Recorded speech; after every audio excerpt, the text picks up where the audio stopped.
अस्सलामु अलैकुम वरहमतुल्लाह। उम्मीद है आप तमाम हज़रात खैरियत से होंगी। दोस्तों, मैं मोहम्मद हसीब रज़ा वाहिदी। आज की इस वीडियो में हम आपको बताएंगे कि आप तमाम हज़रात जो है ईद उल फितर की नमाज किस तरह से पढ़ेंगे और किस तरह से आपको अदा करना है, और ईद उल फितर की नीयत क्या है।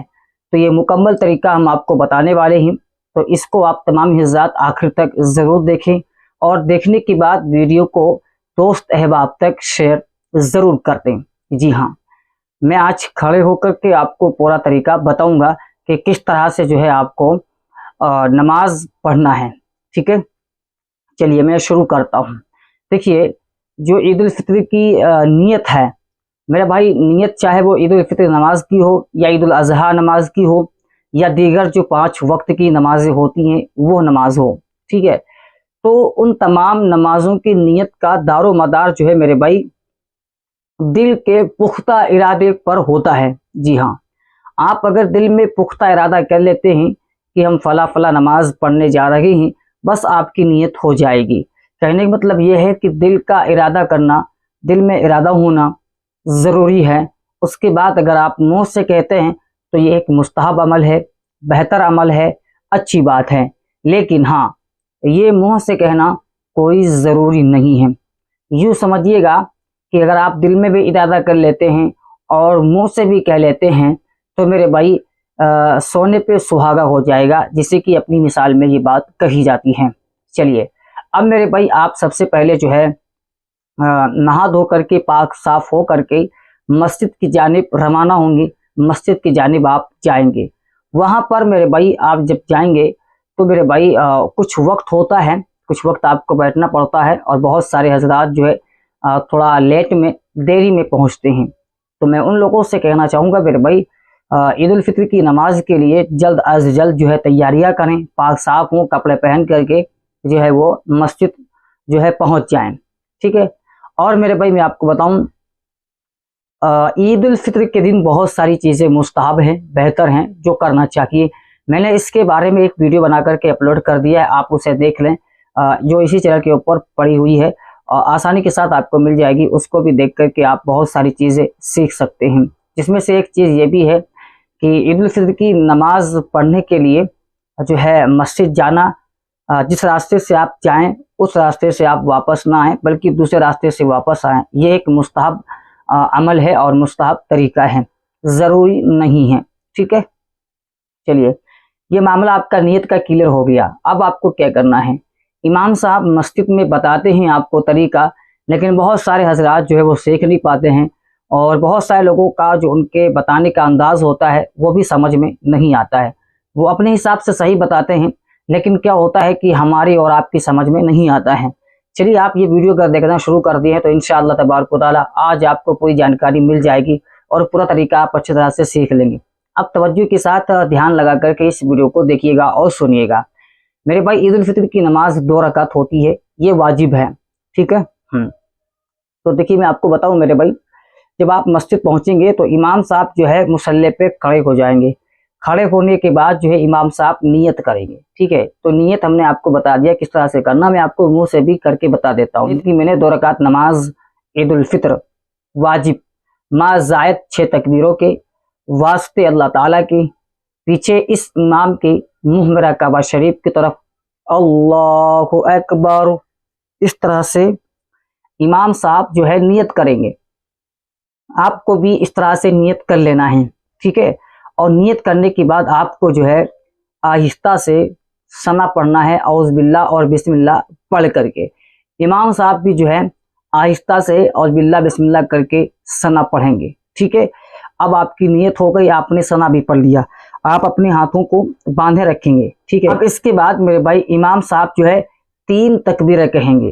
तो वो 3 तकबीरें किस तरह से कहेंगे मैं आपको बताता हूँ, सुनिएगा।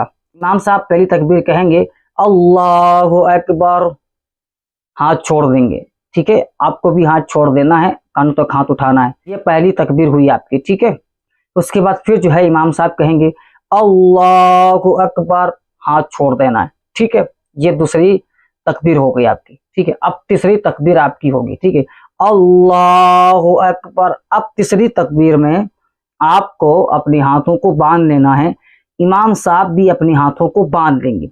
बात समझ में आई? अब यहाँ पे आपको खामोशी के साथ खड़े रहना है, ठीक है, कुछ भी आपको नहीं पढ़ना है, बल्कि इमाम साहब अलहम्दुल शरीफ पढ़ेंगे, सूरह फातिहा, ठीक है, और उसके बाद कोई छोटी सूरत मिलाएंगे या जो है आयतें वगैरह पढ़ेंगे, ठीक है, कुरान की।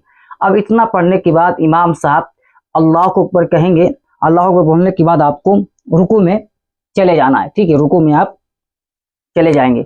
अब इमाम साहब जो है रुकू में जाएंगे, रुकू में जो है एक तस्बीह पढ़ी जाती है, वो ये है कि सुबहान रब्बियल अज़ीम 3 मरतबा, ठीक है। अब रुकू से उठते वक्त इमाम साहब कहेंगे, ठीक है, समी अल्लाहु लिमन हमिदा, ठीक है, ये कहेंगे। अब आपको आहिस्ता से रब्बना लकल हम्द कहना है, ठीक है। अब इतना कहने के बाद फिर इमाम साहब अल्लाह अकबर बोल करके आपको सजदे में ले जाएंगे। सजदे में जाने के बाद आपको 2 सजदे करने, इमाम साहब भी करेंगे और आपको भी करना है पीछे से। सजदों में 3-3 बार सुबहान रब्बियल आला पढ़ना है, दोनों सजदों में 3-3 बार, ठीक है।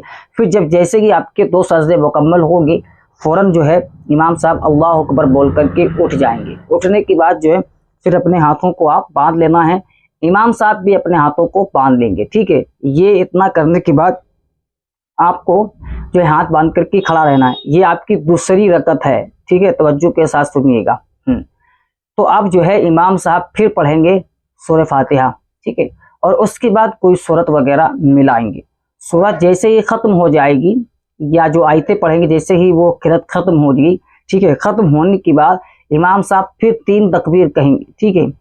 सुनिएगा किस तरह से कहेंगे, अल्लाहु अकबर, हाथ को छोड़ देना है, ठीक है। फिर कहेंगे अल्लाहु अकबर, हाथ को छोड़ देना है।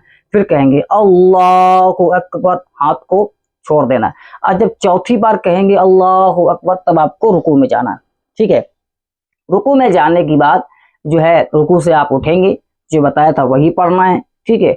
उसके बाद जब आप रुकू से उठ जाएंगे फिर अल्लाहु अकबर बोलेंगे इमाम साहब, आपको सजदे में जाना है, 2 सजदे करना, इमाम साहब भी करेंगे। और सजदों में क्या पढ़ा जाता है आपको पता है, मैंने आपको बता दिया है, ठीक है। उतना सब कुछ पढ़ने के बाद आप बैठ जाएंगे, ठीक है, सलाम फेरने के लिए।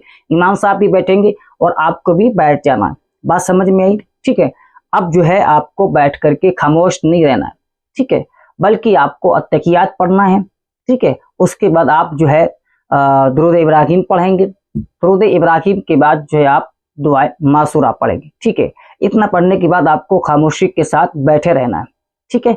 अब मेरे भाई इमाम साहब का इंतजार करना है कि इमाम साहब सलाम फेरे। जब इमाम साहब सलाम फेरेंगे अस्सलामु अलैकुम व रहमतुल्लाह, तो आपको भी सलाम फेर देना है।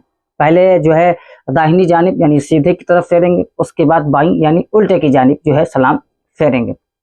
सलाम फेरने के बाद फौरन जो है इमाम साहब मेरे भाई खुतबा को उठाएंगे और खुतबा पढ़ना शुरू कर देंगे। खुतबा आपको पूरा सुनना है। सुनने के बाद इमाम साहब खुतबा रख देंगे और फिर जो है मेरे भाई दुआ वगैरह होगी। तो पूरा जो है तरीका जो है आपको मैंने बता दिया है, सिखा दिया है। उम्मीद है कि बात आपको समझ आई होगी। और मैं आपको बता दूं आपकी जानकारी के लिए, जैसे ही ईद उल फित्र की नमाज मस्जिद के अंदर मुकम्मल होती है, लोग जो है वहीं पर मस्जिद के अंदर ही जो है ईद वगैरह जो है मिलने लगते हैं, ठीक है, गले वगैरह।